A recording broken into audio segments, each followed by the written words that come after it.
Okay, this is Dan again with Senior E-Bike Nation. Morning, everybody. I'm out doing my 30-mile ride on the bike trail today.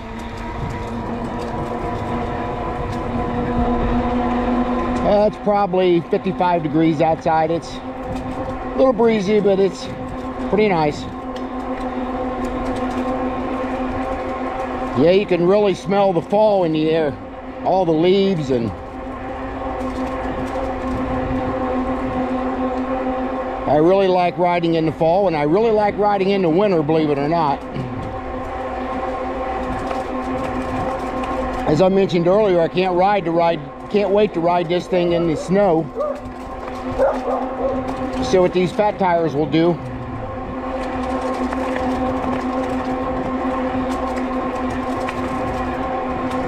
Looks like I'm gonna get about 90 miles in this week after today. Only ride 3 days, and normally I ride 4.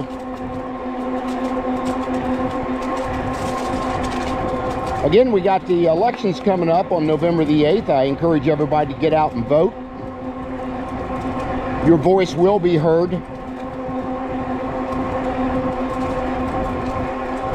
And I certainly recommend that pay attention to all the surroundings around you. Everything that's going on in the world.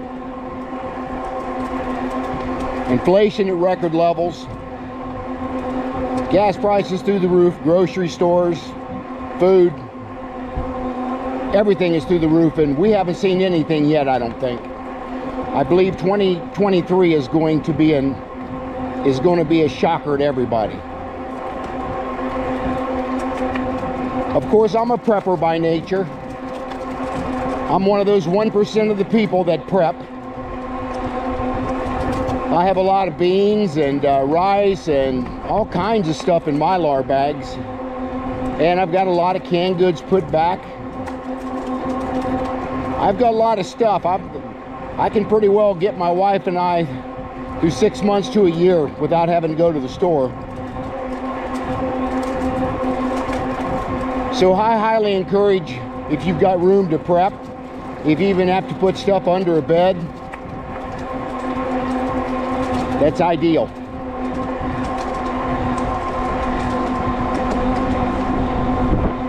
And of course, you want to rotate all your prep items when you go to the store, where you maybe only want to pick up 1 or 2 items each time, but before you know it, you're going to have a full pantry full of stuff. And of course, you're going to rotate that stuff as you're using it.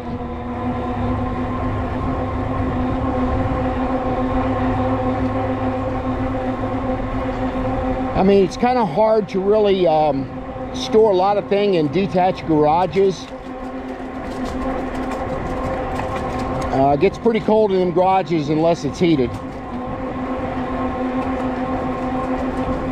But I have a crawl space, and I'm certainly thinking about storing some things in my crawl space. It's very dry. It keeps a pretty constant temperature down there, so items won't freeze.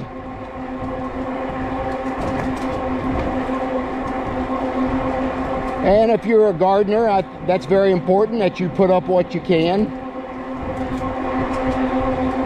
I don't care if you're doing a little container garden. If you don't have any land or any ground that you can dig up, you can always do hydroponics, where you can grow vegetables in buckets, and you can grow them in like Walmart bags. You can put them in kiddie pools that you buy at Walmart for like $7 or $8. I used to do that kind of gardening. It's very successful. You can put that right on concrete.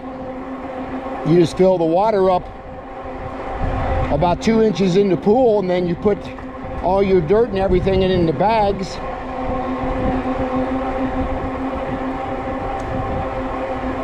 And normally it takes like 5 pounds of cow manure.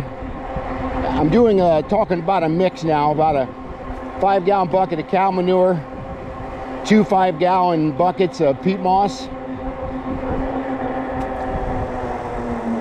You want to use about a cup and a half of lime. and then a handful of Epsom salt, and probably about 12 cups of perlite. And you put that all in a wheelbarrow, and that'll make probably 4 or 5 gallon buckets, maybe 5, that you can plant your vegetables in. I've had huge success with that type of gardening. Of course, that's hydroponics. And you can put 4 or 5 bags in one little kiddie pool. And to keep the mosquitoes away in the water, you want to put gravel, fine pea gravel. Once you get the bags in there, you want to put pea gravel in the water so there's nowhere for the mosquitoes to breed. That works very well.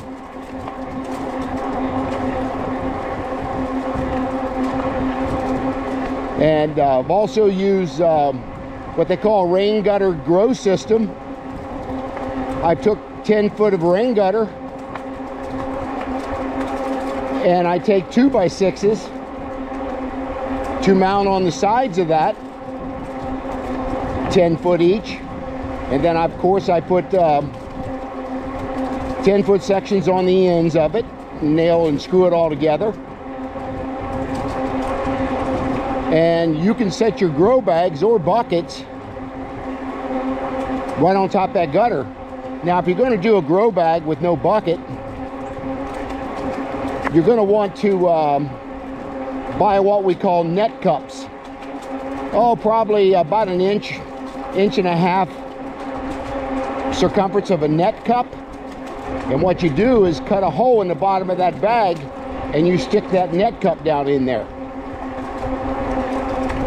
And as you're putting that on top of that rain gutter, it's sitting in the water.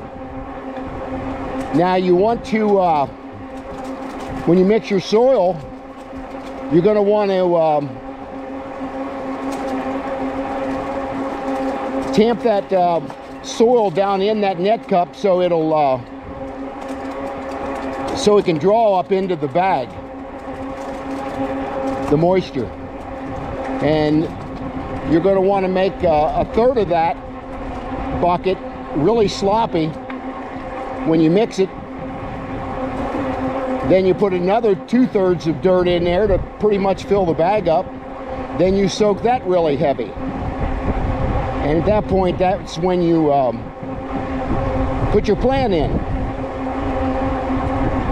And you would be surprised how much success you'll get out of that type of gardening. Like I said, you can live on the 15th, 30th floor of an apartment building, and you can still grow vegetables.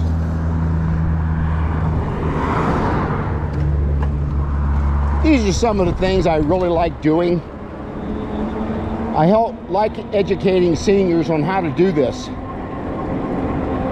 Kiddie pools is really good for senior people because they don't have to walk out to a garden, they don't have to till it, they don't have to weed it. So it's a really good medium for seniors growing vegetables. If you would like a little more on that, put comments down in the comment section on how I do it, and I can put the recipe for you again. I'll put that in the link down there, the stuff that I use. I'm going to bump it up to pedal assist 3 right now. We're kind of going against the wind, so this will put me up to about 18 to 20 mile an hour.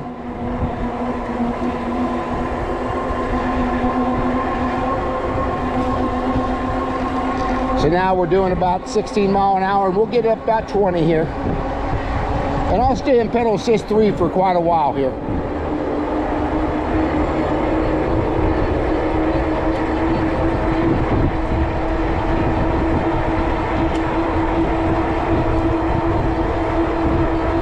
I rode yesterday on my other bike. I got another e-bike.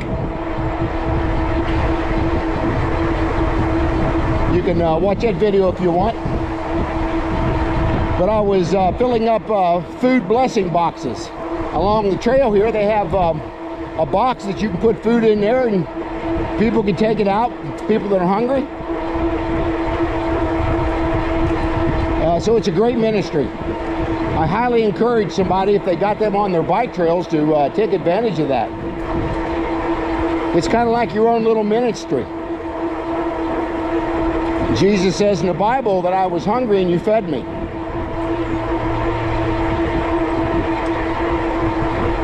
I am a Christian. I am a conservative. So I believe in morals, values, and integrity. That's the way I was raised.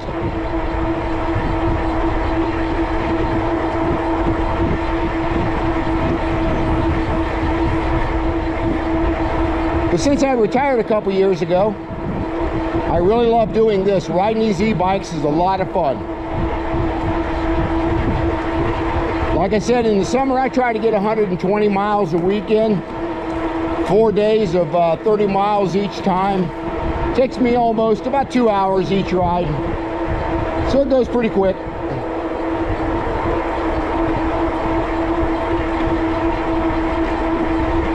But share with me in the comment sections anything you're seeing around your area as far as fuel costs, food prices. Share some of them stories with me. How the economy is affecting you. You know, we have to stay aware of what's going on in the world and our government. But I'll tell you, this administration is just spending us into poverty. Trillions of dollars are being printed, and the dollar is certainly decreasing in value. And they're talking about us not being in a recession.